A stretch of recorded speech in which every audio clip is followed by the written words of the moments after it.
Hey Subfuries, ancient and otherworldly artifacts are scattered across all of Tamriel, but few are more mysterious or more powerful than the Staff of Magnus.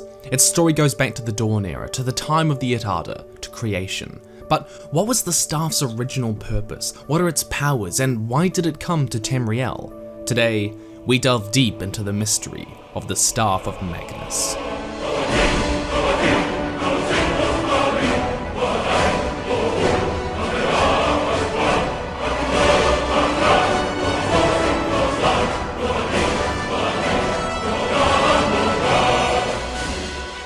To understand the Staff, its history and its power, we have to talk about its namesake, one of the most powerful of the Itada, the original spirits, Magnus, the god of magic. Now, for all Magnus is one of the most important characters in Tamrielic history, there's actually very little known about him other than his role in creation. But creation is where the story of the Staff begins. You can click the link up in the corner of the screen for a more detailed exploration of just how the Orbrus, Nirn, and Mundus came to be. But for a brief explanation, the god Lorkhan convinced or tricked the Itada to bring about the creation of the mortal plane. He outlined a plan to create a soul for the Orbrus, a place where even the aspects of aspects might be allowed to self-reflect. He gained many followers, even Auriel, so they created the Mundus. But Magnus wasn't just joining in on this party of creativity. We have records from both Min and Mer legends that say while the idea was thought up by Lorkhan, it was Magnus who created the schematics and diagrams needed to construct the mortal plane. He was, in fact, its architect. And I must wonder, what does it even mean to be the architect of the universe? I would really like to see those floor plans. So our new budding young architect was really getting into his project of designing the whole freaking universe. But there was a problem. Creating Mundus was taking its toll. The mere act of creation was sapping the Itada of power and life.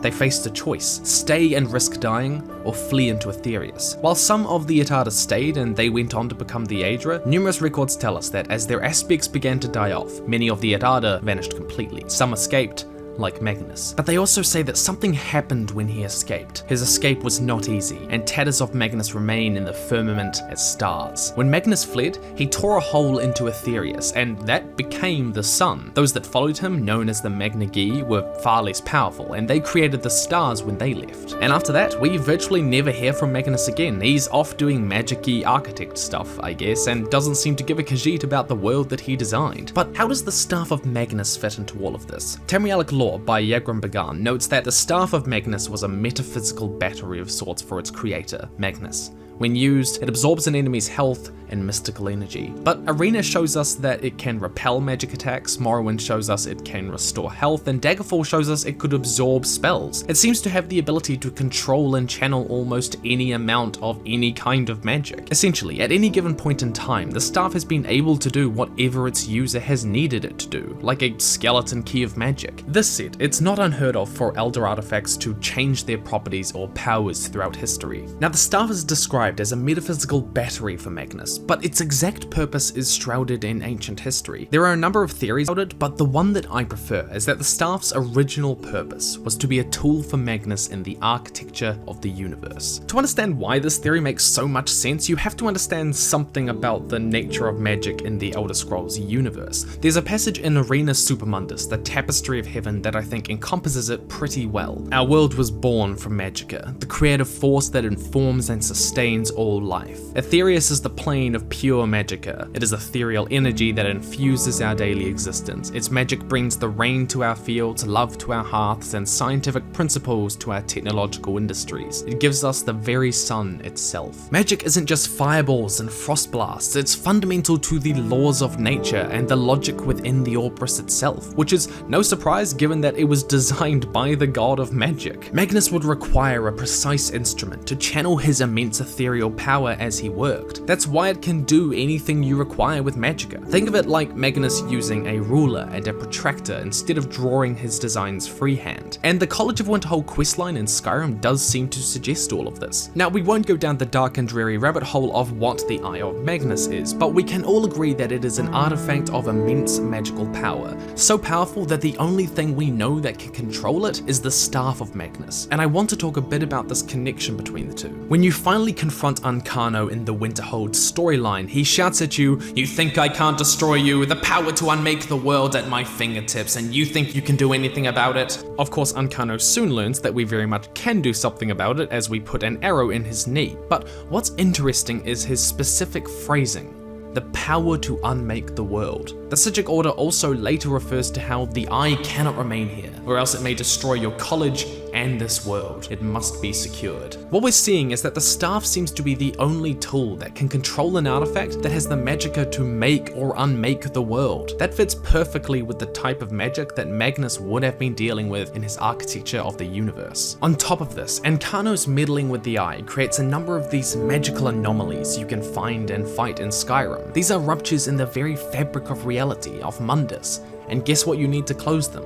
The Staff of Magnus. It's as if the staff has the power to alter and fix tears in reality itself. Why would it have this power? All of this together seems to make a pretty solid case for the staff being the tool of universal architecture that Magnus used in the beginning. So a lot of people seem to think that the staff is an Adric or a Daedric artifact, but it's neither of those for a few reasons. The Aedra are the Edarda who stayed to create Mundus, while the Daedra, broadly speaking, thought it was a terrible idea and stayed well clear. Magnus is kind of in the middle. When it got too much, he was like, "Ha, so yeah, you guys have fun with that whole dying thing, Magnus out." But there's another crucial detail. In Tamrielic lore, it's written that in time, the staff will abandon the mage who wields it before he becomes too powerful and upsets the mystical balance it is sworn to protect. This is fascinating because none of the Daedric or Adric artifacts seem to be able to pull a one ring and willingly choose to leave the wielder. Yeah, they often vanish, but only the staff seems to have a will of its own to move on. This desire of the staff to protect this mystical balance, I think, must be tied to Magnus's plan for the universe. The book Varieties of the Faith in the Empire tells us that Magnus is sometimes represented by an astrolabe, a telescope, or more commonly, a staff. And this association of the telescope and the astrolabe tells us that Magnus was intimately involved with the precise mechanics of how the world works. Astrolabes are items used to map out celestial bodies like stars and planets, but it would be his job as architect to balance out the universe, to place limits on magicka, to set boundaries for the Orbrus in place. That is where I think the staff's exact properties source from. It wasn't just a battery for Magnus's power, but very much contains the will and essence of Magnus himself. But let's go back to how Magnus fled. The god of sorcery, Magnus, withdrew from creation of the world at the last second. That would cost him dearly. That cost was their essence, their life force, and I think that the staff containing so much of Magnus's power and will would be part of what he had to leave behind to save himself. Interestingly, in the Elder Scrolls Online, Queen Irene, who, by the way, for the leader of the Eldermere Dominion, which is meant to be not so Nazi-ish at this point, has a name way too like the word Aryan. She describes the staff in saying, "Some believe it was a gift, others say it was stolen, and others believe it is a test."